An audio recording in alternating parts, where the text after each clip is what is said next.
Hello everyone, this is Utkarsha और आज हम बात करेंगे मेरे रिसेंट नासिक ट्रिप के बारे में। तो मैं रिसेंटली नासिक गई थी और वहाँ पे हमने कौन से प्लेसेस विजिट किए थे, क्या क्या खाया था, कहाँ रुकी थी और कितना मज़ा आया था, हम उन सभी चीज़ों के बारे में बात करने वाले हैं।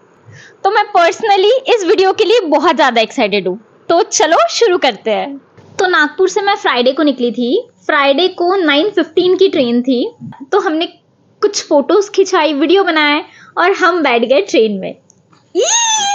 कितना मजा आने वाला था और मैं तो बहुत ज्यादा एक्साइटेड थी।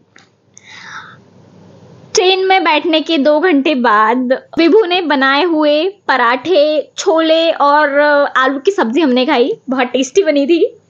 हमने कुछ गेम्स खेले, लूडो और सांप सीढ़ी वगैरह, और फिर हम सो गए। और दूसरे दिन यानी सैटरडे को सुबह 8 बजे हम नासिक रेलवे स्टेशन पे पहुंचे। इग्नोर माय फेस गाइस, रात भर छींके आई है मुझे। स्टेशन पहुंचने के बाद हमने ऑटो किया और अपने रूम पे पहुंच गए। वहां पे फ्रेश होके हम निकल गए नासिक के इस बढ़िया सफर पे। और हमने खाया इडली और डोसा। यार, यहाँ का सांभर ना बहुत मीठा मीठा था। नागपुर में ऐसा नहीं होता है। फिर हमने ऑटो किया और त्र्यंबकेश्वर के लिए निकले। लेकिन ऑटो वाले अंकल ने कहा कि यहाँ पे पास में ही एक गणपति का मंदिर है जो बहुत सुंदर है। तो हम वहां चले गए।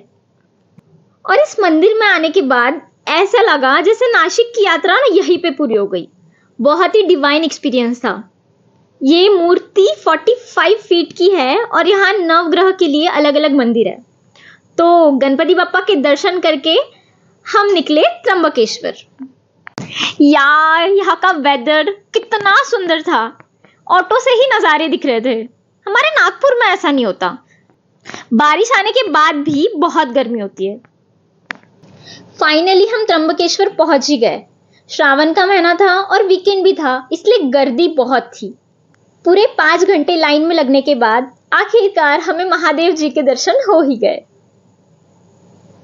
और मैं हर जगह जादू बन के घूम रही थी। यहाँ हमने भुट्टे खाए, मछलियों को खाना खिलाया और निकल गए हमारे अगले स्पॉट पे, जो था पंचवटी। 7 बजे की आरती थी और करेक्ट उसी टाइम पे हम वहां पे पहुंच गए थे। और ओ माय गॉड, कितनी सुंदर आरती थी ये।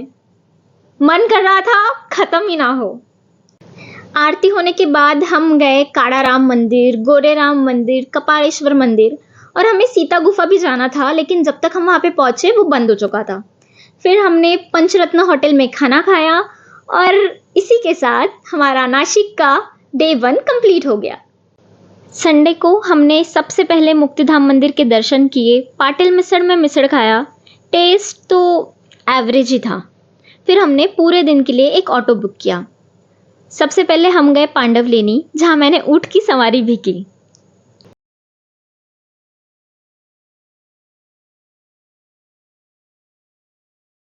पांडवलेनी घूम के और यहाँ के प्यारे प्यारे नज़ारे देख के हम गए सोमेश्वर मंदिर। यहाँ के हमने दर्शन किए और साधना मिसळ गए। साधना मिसळ में सिर्फ मिसळ ही नहीं मिलता, यहाँ पे बहुत सारी अच्छी अच्छी एक्टिविटीज़ भी है। बच्चों के लिए प्यारे प्यारे गेम्स है और बड़ों के लिए जिप लाइनिंग है। यहाँ पे बहुत भीड़ होने के कारण हम मिसळ ट्राई नहीं कर पाए, लेकिन अगर आप आओ तो ज़रूर ट्राई करना। फिर हम गए सोमेश्वर वाटरफॉल। वाव, कितना सुंदर था ये। पानी बहुत तेजी से आ रहा था और व्यू भी काफी सुंदर था।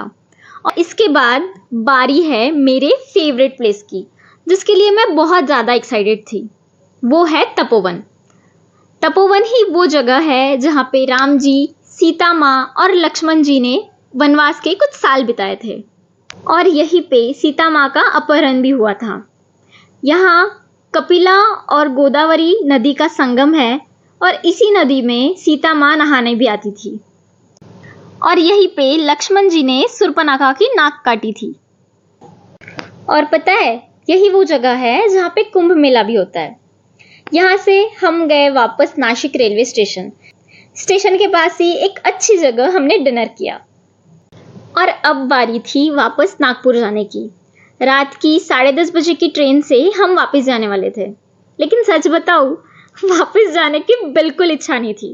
ये सिर्फ 2 दिन की ट्रिप थी, लेकिन बहुत मज़ा आया, बहुत मज़े किए मैंने और बहुत सारी मेमोरीज इकट्ठी की। तो ये थी मेरी नासिक की ट्रिप।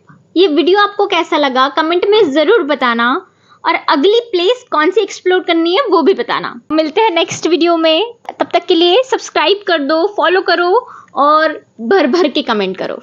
Okay bye.